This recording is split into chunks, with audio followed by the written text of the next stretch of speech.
துபாயில் வேலை செய்து கொண்டிருக்கும் பாண்டிக்கு தற்போது வயது 32. ஜாதக பொருத்தம் சரியில்லை என்பதால் பாண்டிக்கு 20 பெண்கள் பார்த்தும் எந்த ஒரு பெண்ணும் அமையவில்லை. இறுதியாக பாண்டியின் தாய் பேச்சி பாண்டி துபாயில் இருக்கும்போதே பாண்டியின் புகைப்படத்தை ஒரு பெண் வீட்டாரிடம் காட்டி ஜாதகத்தையும் வாங்கி பொருத்தம் பார்த்து விட்டார். பாண்டி ஊருக்கு வந்த 2 வாரங்களுக்கு பின் பாண்டிக்கு அமுதா என்ற பெண்ணுடன் திருமணம் நடந்தது. அமுதா வயது 19.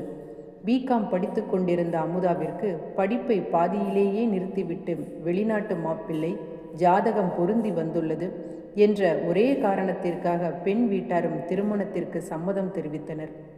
திருமணம் முடிந்த பிறகு முதல் 3 வாரங்கள் பாண்டி மற்றும் அமுதா இருவரும் எந்த ஒரு இடையூறும் இன்றி அவர்களது வாழ்க்கையை வாழ்ந்து வந்தனர். 3 வாரங்களுக்கு பிறகு பாண்டி மீண்டும் துபாய்க்கு செல்ல வேண்டி வந்தது. விமான நிலையத்தில் பாண்டியை வழியனுப்ப சென்ற அமுதாவிடம் பாண்டி, அமுதா அழாத, இன்னும் 1 வருடம்தான். நான் திரும்பவும் இந்த ஊருக்கு வந்து உன்னை துபாய்க்கு அழைச்சிட்டு போகிறேன். அம்மா கிட்ட எல்லாவற்றையும் விவரமாக சொல்லியிருக்கேன். உனக்கு ஏதாவது தேவை இருந்தால் அம்மா கிட்ட கேட்டு வாங்கிக்கோ. எதுவாக இருந்தாலும் நீ தயங்காமல் என்கிட்ட ஃபோன் பண்ணி சொல்லலாம். பாண்டி தாய் பேச்சியை பார்த்து, அம்மா உன்னை நம்பிதான் என் பொண்டாட்டியை இந்த ஊரில் தனியாக விட்டுட்டு போகிறேன். அவளை பத்திரமா பார்த்துக்கோ என்று விமானத்தில் பறந்து துபாய்க்கு சென்று விட்டான். திருமணம் முடிந்த 3 வாரங்கள் என்பதால் அமுதாவிற்கு தனிமை வாட்டி வதைத்தது. பாண்டிக்கு ஒரு தங்கை மற்றும் ஒரு தம்பி. தங்கை வயது 15, 12ஆம் வகுப்பு அரசு பொதுத் தேர்வு எழுதி முடித்துவிட்டு பரீட்சை முடிவுக்காக காத்து கொண்டிருப்பவள். மைத்துனன் பெயர் குமார். அதிகமாக யாரிடமும் பேச மாட்டார். அமுதா தன் அண்ணனின் மனைவி என்றாலும் கூட அமுதாவின் முகத்தை பார்த்து கூட அவர் பேசியது கிடையாது. அதனால் அமுதாவிற்கும் மைத்துனன் குமாரை பற்றி ஒரு அளவிற்கு தான் தெரியும் என்று கூறலாம். மாமியார் பேச்சி மருமகளை உள்ளங்கையில் வைத்து தாங்கி பிடிப்பவள். அமுதா ஏதாவது வேலை செய்ய சென்றால் கூட, அம்மாடி நீ எந்த ஒரு வேலையும் செய்ய வேண்டாம், எல்லாவற்றையும் நான் பார்த்துக்கிறேன், உனக்கு எதுக்குமா இந்த கஷ்டம் என்று வீட்டின் அனைத்து வேலைகளையும் செய்து முடித்துவிட்டு வயக்காட்டிற்கு சென்று விடுவாள். அமுதா தனக்கு நேரம் கிடைக்கும்போது கணவன் பாண்டிக்கு வீடியோ காலில் அழைத்து பேசும் பழக்கம் உண்டு. ஒரு நாள் பாண்டி, அமுதா நீ ரொம்ப அழகா இருக்க, உன்னுடைய ஃபோட்டோவை நான் என் ஃப்ரெண்ட்ஸ் கிட்ட காட்டினேன். எல்லாரும் உனக்கு இப்படி ஒரு அழகான பொண்டாட்டியா என்று என்னை பார்த்து ஆச்சரியப்பட்டு போனாங்க தெரியுமா என்று கணவன் கூறியதால் மிகுந்த மகிழ்ச்சியடைந்த அமுதா அடுத்த நாளிலிருந்து கணவனிடம் பேசுகின்ற ஒவ்வொரு இரவும் அவளை அலங்கரித்து கொண்டு புது புடவைகளை கட்டி கொண்டுதான் பேசுவாள். சில நேரங்களில் அவ்வப்போது தனது கவர்ச்சி புகைப்படங்களை கணவனுக்கு அனுப்புவதும் உண்டு. அதனை பார்த்து ஒவ்வொரு முறையும் கணவன் வர்ணிப்பது அமுதாவிற்கு மிகவும் பிடிக்கும். இதனை நுண்ணிப்பாக கவனித்து கொண்டிருந்த மாமியார் பேச்சி ஒரு நாள் அமுதாவை அழைத்து, ஏமா அமுதா, வீட்டில் கல்யாணம் பண்ணுற வயசில் ஒரு ஆணும் பொண்ணும் இருக்கு. நீ இப்படி தினமும் அலங்காரம் பண்ணிக்கிட்டு இருந்தா என் பொண்ணு உன்னை பார்த்து கற்றுக்க மாட்டா? பார்க்குறவங்க என்ன நினைப்பாங்க? ஏன் உன் புருஷங்கிட்ட பேசும்போது புடவை கட்டி தலை நிறைய பூ வச்சு லிப்ஸ்டிக் போட்டு தான் பேசணுமா? நைட்டி போட்டு பேசினால் ஆகாது.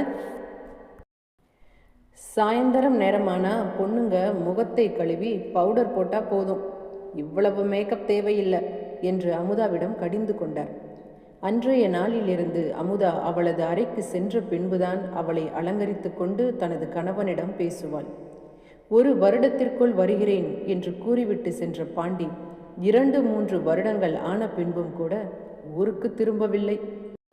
ஆனால் ஒவ்வொரு முறையும் மாதம் மாதம் தனது மாமியாரின் வங்கிக் கணக்கில் சரியாக 30ஆம் தேதி அவரது சம்பளம் ஏறிவிடும். பாண்டியன் சம்பளத்தை முதலீடாக கொண்டுதான் அந்த குடும்பமே நடக்கிறது என்று கூறலாம். மைத்துனன் குமாருக்கு பக்கத்து ஊரில் இருந்த கவிதா என்ற பெண்ணை பார்த்து நிச்சயம் செய்தனர். கார்த்திகை மாதம் 20ஆம் தேதி கவிதா மற்றும் குமார் இருவருக்கும் திருமண ஏற்பாடு செய்யப்பட்டிருந்தது. குமாரின் திருமணத்திற்கு தனது கணவன் பாண்டி கண்டிப்பாக வந்து விடுவார் என்ற ஆவலோடு இருந்த அமுதாவிற்கு மீண்டும் ஒரு ஏமாற்றம். வீட்டில் கடன் ரொம்ப அதிகமாக இருக்கு. வீட்டு கடன் எல்லாம் நான் தான் கட்டியாகணும். இப்போ நான் ஊருக்கு வந்தால் செலவு ரொம்ப அதிகமாகும். அதனால் இன்னும் ஒரு 2 வருடம் துபாயில் இருந்து எல்லா கடனையும் முடித்துவிட்டு ஊரில் வந்து ஏதாவது ஒரு தொழில் தொடங்கி பொழைச்சிக்கலாம்னு பார்க்கிறேன். அமுதாவிற்கு என்ன சொல்வது என்றே ஒன்றும் புரியவில்லை. மைத்துனன் குமார் மற்றும் கவிதாவின் திருமணம் குறித்த தேதியில் நடந்து முடிந்தது. அவர்கள் இருவரும் நடந்து கொள்வதை பார்க்கும் பொழுது ஒவ்வொரு நிமிடமும் அமுதாவிற்கு ஒரு ஓரத்தில் கோபமும் பாண்டியின் மீது வெறுப்பும் வரத் தொடங்கியது. குமாரின் மனைவி கவிதாவும் விரைவில் கர்ப்பம் தரித்தாள். ஒரு நாள் அமுதா தன் தோழியிடம் பேசும்போது, இங்க பாரு அமுதா, என்னோட ஃபோட்டோவுக்கு எத்தனை பேர் லைக் பண்ணி இருக்கிறார்கள் என்று பாரு என்று தோழி காட்டியதும் அதற்கு அமுதா, என்ன இது? இதுதான் ஃபேஸ்புக். எல்லாருக்கும் ரொம்ப நல்லாவே தெரியும். இதில் நம்ம ஃபோட்டோஸ் எல்லாம் பதிவிட்டோம் அப்படின்னா அதை பார்க்குறவங்க லைக் பண்ணுவாங்க, நம்மளை பற்றி கமெண்டும் பண்ணுவாங்க. இங்கே பாரு, ஒருத்தர் என்னை பற்றி என்ன கமெண்ட் பண்ணியிருக்காருன்னு. நான் ரொம்ப அழகாக இருக்கேனா, என்னை விட ஒரு பேரழகி இந்த உலகத்திலேயே கிடையாதுன்னு கமெண்ட் பண்ணியிருக்காரு. இதையெல்லாம் படிக்கும்போது எனக்கு எவ்வளவு சந்தோஷமாக இருக்கும் தெரியுமா? ஆமாம், நீ ஃபேஸ்புக்கில் இருக்கிற, உன்னோட அக்கௌண்ட்டை சொல்லு என்று கேட்க அமுதா, இல்லடி, நான் ஃபேஸ்புக்கில் கிடையாது. என்னடி சொல்கிற? எனக்கு ஃபேஸ்புக்னா என்னன்னே கூட தெரியாது. எப்படி நீ இந்த காலத்தில் ஃபேஸ்புக் கூட யூஸ் பண்ணாமல் இருக்க? இதெல்லாம் கற்றுக்கொடி என்று கூறிவிட்டு செல்ல வீட்டிற்கு வந்த அமுதா தன் தோழியின் உதவியுடன் புதிதாக ஒரு ஃபேஸ்புக் அக்கவுண்ட் ஒன்றை கிரியேட் செய்தாள். பின்பு அவளது புகைப்படத்தை முகத்தை மட்டும் மறைத்தாற் போல ஒரு சில புகைப்படங்களை பதிவிடத் தொடங்கினாள். குறுகிய நேரத்திலேயே அமுதாவிற்கு நிறைய லைக் மற்றும் கமெண்ட் வரத் தொடங்கியது. கமெண்டில் ஒருவர், நீங்கள் ஏன் உங்கள் முகத்தை மறைத்து ஃபோட்டோ பதிவிடுறீங்க? உங்கள் ஃபோட்டோவே இவ்வளவு அழகாக இருக்கும்போது நீங்கள் பார்க்குறதுக்கு எவ்வளவு அழகாக இருக்கணும் என்று பதிவிட்டு இருந்தார். அடுத்த நாளிலிருந்து தனது முகம் தெரியும்படி ஒரு சில புகைப்படங்களை அமுதா பதிவிடத் தொடங்கினாள். அமுதாவிற்கு கமாண்டில் அவளை வர்ணிக்காத ஆளே கிடையாது. அதனை படிக்க படிக்க அவளை அறியாமலேயே அதற்கு அடிமையானாள் என்று கூறலாம். இதனால் கணவனிடம் பேசும் நேரமும் குறையத் தொடங்கியது. ஒரு நாள் அமுதா ஆர்வக் கோளாறில் தனது கணவனுக்கு அனுப்பியிருந்த சில கவர்ச்சி புகைப்படங்களை ஃபேஸ்புக்கில் பதிவிடத் தொடங்கினாள். இப்படியாக சென்று கொண்டிருந்த அவளது வாழ்க்கையில் திடீரென்று ஒரு நாள் தனது கணவனிடம் தொலைபேசியில் பேசிக் கொண்டிருக்கும் போது கைத்தவறி கைபேசி கீழே விழுந்து உடைந்து விட்டது. உடனே பதறிப்போன அமுதா மாமியார் பேச்சியை அழைத்து, அத்தை, நான் உங்கள் பிள்ளைகிட்ட ஃபோனில் பேசிக்கிட்டு இருக்கும்போது கை தவறி ஃபோன் கீழே விழுந்துடுச்சு. என்னால் அவருக்கு இந்த ஃபோனில் இருந்து எந்த ஒரு காலும் பண்ண முடியலை. உங்கள் ஃபோனை கொஞ்சம் தர்றீங்களா என்று கேட்க பேச்சியும் அவளது கைபேசியை அமுதாவிடம் கொண்டு வந்து கொடுத்தாள். பின்பு பாண்டி, என்ன ஆச்சு அமுதா? ஏன் உன் ஃபோனுக்கு நான் ட்ரை பண்ணிட்டு இருக்கிறேன், நீ எடுக்கவே மாட்டேங்கிற? இல்லைங்க, நான் கொஞ்ச நேரத்துக்கு முன்னாடி உங்ககிட்ட பேசிக்கிட்டு இருந்தேன் இல்லையா, ஏதோ கை தவறி என் ஃபோனு கீழே விழுந்துடுச்சு. அதில் இருந்து ஃபோன் ஒர்க்காகவே மாட்டேங்குது. அதனால தான் அத்தையோட ஃபோனில் இருந்து நான் உங்களுக்கு கால் செய்தேன். சரி, நீ ஒன்றும் கவலைப்படாத, ஃபோனை தம்பிக்கிட்ட கொடு. அவனுக்கு தான் இந்த ஃபோன் ரிப்பேர் பண்ணுற வேலையெல்லாம் ரொம்ப பிடிக்கும். அவன் அவங்க ஃப்ரெண்ட்ஸ் கிட்ட கொடுத்து உனக்கு சரி பண்ணி கொடுத்துடுவான் என்று கூற மாமியார் தனது இளைய மகன் குமாரை அழைத்து, ஏப்பா குமார், உங்கள் அண்ணி ஃபோனை உங்கள் அண்ணங்கிட்ட பேசிக்கிட்டு இருக்கும்போது கை தவறி கீழே போட்டா போல, இதை கொஞ்சம் என்னன்னு பார்த்து சரி பண்ணி கொடுப்பா என்று கூறியதும் அமுதா தனது கைபேசியில் இருந்த மெமரி கார்டை மட்டும் தனியாக பிரித்து கைபேசியை தனது மைத்துனனிடம் கொண்டு வந்து கொடுத்தாள். அப்போது அவளுக்கு தெரியாது அனைத்து விதமான விவரங்களும் தொலைபேசியிலும் சேகரிக்கப்பட்டு இருக்கும் என்று. பழுதான கைபேசியை எடுத்து கொண்டு வந்து மைத்துனனிடம் கொடுத்துவிட்டு சென்று விட்டாள் அமுதா. பின்பு கைபேசியை எடுத்துக்கொண்டு கடைக்கு சென்றான் குமார். கைபேசியை சரி செய்துவிட்டு வீட்டிற்கு வந்த குமார் அமுதாவை காடு பற்றி எரிவது போல மிகவும் கோபமாக அவளை பார்த்தான். அமுதாவிற்கு ஒன்றும் புரியவில்லை. என்ன இது? ஏன் இந்த தம்பி நம்மளை இப்படி கண்ணாலேயே எரிக்கிற மாதிரி பார்க்குறாரு? பிறகு வழக்கம் போல தனது தோழியிடம் தொலைபேசியில் பேசத் தொடங்கிய அமுதா தனது வீட்டில் நடந்தவற்றை தோழியிடம் கூற, அதற்கு தோழி அமுதா, நீ என்னதான் மெமரி கார்டை தனியாக பிரித்து கொடுத்தாலும் எல்லா விதமான விவரங்களும் மொபைல்லையும் சேகரிக்கப்பட்டு தான் இருக்கும் என்று கூறியதும் பதறிப்போன அமுதா, நீ என்ன சொல்ற? அப்படின்னா என்னுடைய புகைப்படம் எல்லாம் குமார் பார்த்திருப்பாரா? அதற்கு தோழி, அது எனக்கு சரியா தெரியல என்று கூற, உடனே சந்தேகப்பட்ட அமுதா குமாரின் கைபேசியை எடுப்பதற்காக எவ்வளவோ முறை முயற்சி செய்தும் அவளால் முடியாமல் போக, ஒரு நாள் குமாரின் அறையில் அவனது கைபேசியை பார்த்ததும் அறைக்குள் சென்ற அமுதா அவனது கைபேசியை எடுத்து பார்க்க தொடங்கும்போது குமார் வேகமாக வந்து தனது கைபேசியை அவளிடமிருந்து பறித்து கொண்டார். பின்பு குமார் அமுதாவை பார்த்து, நான் உங்களை எவ்வளவு நல்லவங்கன்னு நினச்சேன். நீங்கள் இப்படி ஒரு காரியத்தை பண்ணுவீங்கன்னு நான் நினச்சி பார்க்கல. ஒரு பொண்ணு பண்ணுற காரியத்தையா நீங்கள் பண்ணியிருக்கீங்க? அப்போதே அமுதாவிற்கு அனைத்தும் புரிந்து விட்டது. தம்பி, நான் ஏதோ ஆர்வ கோளாறில் மற்றவங்க பேச்சு கேட்டு ஏதோ தப்பாக பண்ணிட்டேன். நான் திரும்பவும் அதை எத்தனையோ முறை டெலீட் பண்ண முயற்சி செய்தேன். ஆனால் அது எனக்கு எப்படி பண்ணணும்னு கூட தெரியலை. என்னை மன்னிச்சிடுங்க. தயவு செஞ்சு இதை மட்டும் என் கணவர்கிட்ட சொல்ல வேண்டாம். தெரிஞ்சால் என் வாழ்க்கையே போயிடும். நான் வேணா உங்கள் காலில் கூட விழறேன். என்னை மன்னிச்சிடுங்க தம்பி. நீங்கள் எனக்கு என்ன தண்டனை வேணுமானாலும் கொடுங்க. தயவு செய்து என்னோட இந்த ஃபோட்டோவை மட்டும் டெலீட் பண்ணிடுங்க என்று கூறியதும் குமார், அண்ணி என்று சற்றும் யோசிக்காமல் அவளை தவறான கண்ணோட்டத்தில் பார்க்க தொடங்கினான். உடனே அமுதா, இவ்வளவு நாளாக உங்கள் மேலே ஏதோ கொஞ்சம் மரியாதை இருந்தது. எப்போ நீங்கள் என்னை பார்த்து இந்த வார்த்தை சொன்னீங்களோ அப்போவே உங்கள் மேலே இருந்த கொஞ்ச நஞ்ச மரியாதையும் போயிடுச்சு. நான் உங்களுக்கு அம்மா மாதிரி. ஒரு மகன் அம்மா கிட்ட பேசுகிற பேச்சா இது? ஒரு அம்மா ஃபேஸ்புக்கில் பண்ணுற காரியத்தையா நீங்கள் பண்ணியிருக்கீங்க? என்னை பெருசாக பேச வந்துட்டாங்க. முதல்ல இந்த அறையிலேருந்து வெளியில் போங்க என்று கூற, அங்கு வந்த மாமியார் மற்றும் கவிதா, இந்த ரூமில் நீ என்ன பண்ணிட்டு இருக்க? நீ எதுக்கு இந்த ரூமுக்கு வந்த என்று கேள்வி கேட்க, அதற்கு அமுதா, என்னோட ஃபோனில் திரும்பவும் ஏதோ ஒரு பிரச்சனை, அதான் தம்பிக்கிட்ட கொடுத்து என்னவென்று பார்க்க சொன்னேன் என்று ஏதோ சொல்லி சமாளித்து விட்டாள். இந்த ஃபோனில் அடிக்கடி பிரச்சனையாக வருகிறது என்றால் இந்த ஃபோனை தூக்கி போட்டு புதுசாக ஒரு ஃபோன் வாங்கி கொடுக்கலாமே என்று கூற, அதற்கு குமார், பல குடும்பங்களில் பிரச்சனை வருவதே அந்த ஃபோன்னால தான். ஏதாவது தேவை இருந்தால் உங்கள் ஃபோனை கொடுங்க, அதில் அவங்க பேசிக்கட்டும். இப்போ ஃபோன் வாங்கணும்னு என்ன அவசரம்? மறுநாள் குமாரின் மனைவி கவிதா மற்றும் மாமியார் இருவரும் தனியாக பேசி கொண்டிருந்தனர். அமுதா அங்கே அருகில் சென்றவுடன் இருவரும் அவர்களது பேச்சை நிறுத்திவிட்டனர். உடனே அமுதாவிற்கு சந்தேகம் வரத் தொடங்கியது. ஒருவேளை குமார் நாம் அவனை திட்டியதால் அந்த ஃபோட்டோ விவகாரத்தை கவிதா கிட்ட சொல்லியிருப்பாரா? அதை தான் கவிதா நம்ம மாமியார்கிட்ட சொல்லிட்டு இருக்காளா?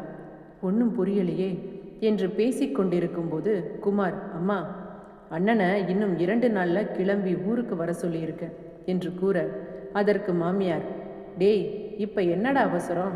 ஊரில் இன்னும் நிறையா கடன் இருக்கு. இப்போ எதுக்கு அவனை வர சொன்ன? சரி, அவனை வர சொன்னது தான் வர சொன்னேன். ஒரு வார்த்தை என்கிட்ட கேட்கணும்னு உனக்கு தோணலையா? அதுக்கு, இல்லைம்மா, அண்ணனுக்கு கல்யாணம் பண்ணி 3 வருஷம் ஆச்சு. அண்ணியும் இந்த ஊரில் தனியாக இருக்காங்க. ஆனால் எனக்கும் கவிதாவுக்கும் கல்யாணம் பண்ணி 2 மாதம் தான் ஆகுது.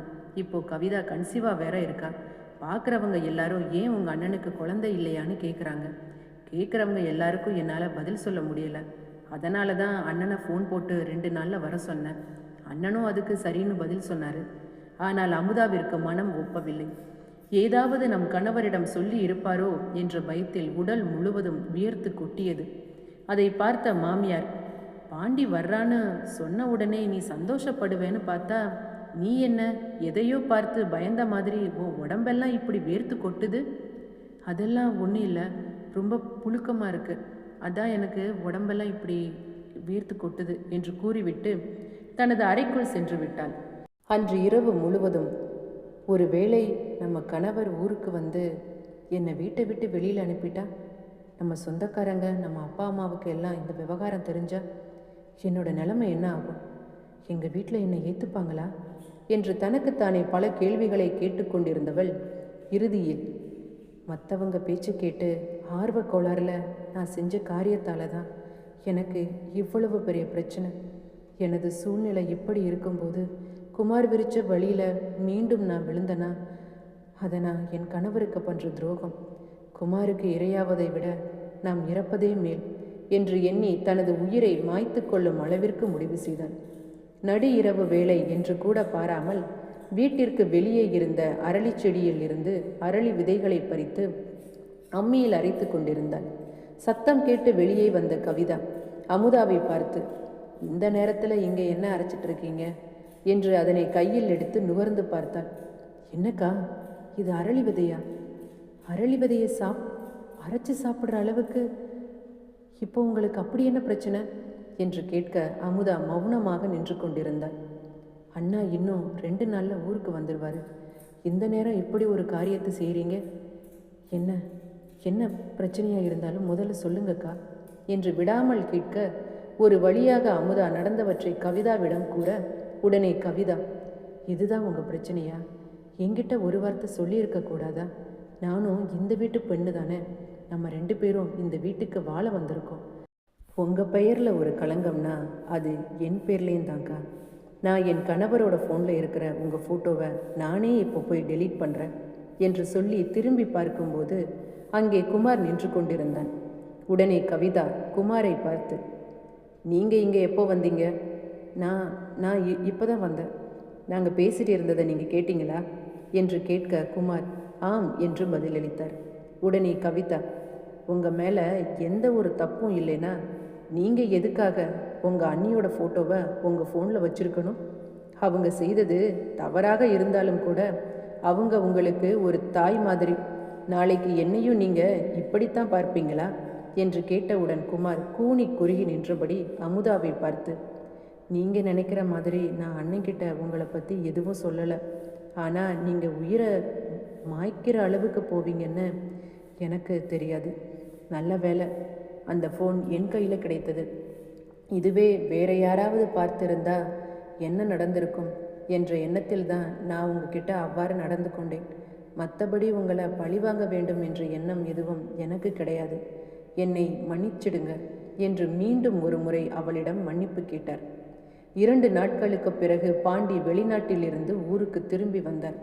பாண்டி மற்றும் அமுதா இருவரும் அவர்களது வாழ்க்கையில் மகிழ்ச்சியாக வாழத் தொடங்கினர். 4-5 வருடங்களுக்கு பிறகு பாண்டிக்கு ஒரு பெண் குழந்தையும் பிறந்தது. இன்றைய காலங்களில் பெரும்பாலான பெண்கள் சமூக வலைதளங்களில் தனது புகைப்படங்களை பதிவிடுவது உண்டு. பிறர் தருகின்ற லைக் மற்றும் கருத்துகளுக்காக தன்னை அலங்காரம் செய்து கொண்டு அதற்கென்று நேரத்தை செலவிட்டு தன்னை புகைப்படம் எடுத்து சமூக வலைதளங்களில் பதிவிடும் ஒரு சில பெண்களும் இங்கு உண்டு.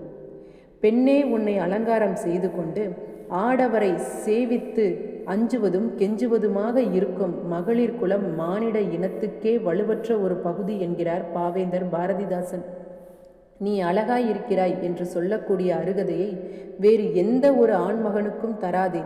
அது உன் மரியாதைக்குரிய விஷயம் என்கிறார் சுவாமி விவேகானந்தர். பெண்களே, கடவுள் உங்களுக்கு கொடுத்த இந்த உடம்பு என்பது மிகவும் புனிதமான ஒன்று. அதை அலங்கரித்து கொண்டு பிறர் முன்பு காட்டுவதற்காக அல்ல. பெண்களே, மிகவும் அழகாக இருந்தீர்கள் என்றால் துன்பமும் வரும். அதனால் உங்கள் அழகுக்கு முக்கியத்துவம் கொடுக்காதீர்கள். வாய்ப்புகள் கொட்டி கிடக்கும் இன்றைய சூழ்நிலையில் உங்களை அலங்கரித்து கொண்டு உன்னை வசீகரிக்கக்கூடிய, உன்னை தவறான பாதையில் கொண்டு செல்லக்கூடிய எந்த ஒரு விஷயத்திற்கும் பெண்களே நீங்கள் நோ சொல்ல கற்றுக்கொள்ளுங்கள். அதனை சற்று உங்களிடமிருந்து தள்ளியே வையுங்கள். உங்கள் வாழ்க்கை கட்டாயம் மாறும். ஒரு பெண் செய்ய விரும்புவதையெல்லாம் செய்வது மட்டும் பெண் சுதந்திரம் அல்ல. செய்ய விரும்பாததையும் செய்யக்கூடாததையும் செய்யாமல் இருப்பதே பெண் சுதந்திரம் என்ற இன்றைய கருத்தோடு இந்த கதையை நான் முடித்துக்கொள்கிறேன். ஃபேஸ்புக் போன்ற சமூக வலைதளங்களில் பெண்கள் தங்களது புகைப்படங்களை பதிவிடுவதை பற்றி உங்களது கருத்துக்களை மறக்காமல் கமெண்டில் தெரிவிக்கவும். நன்றி, வணக்கம்.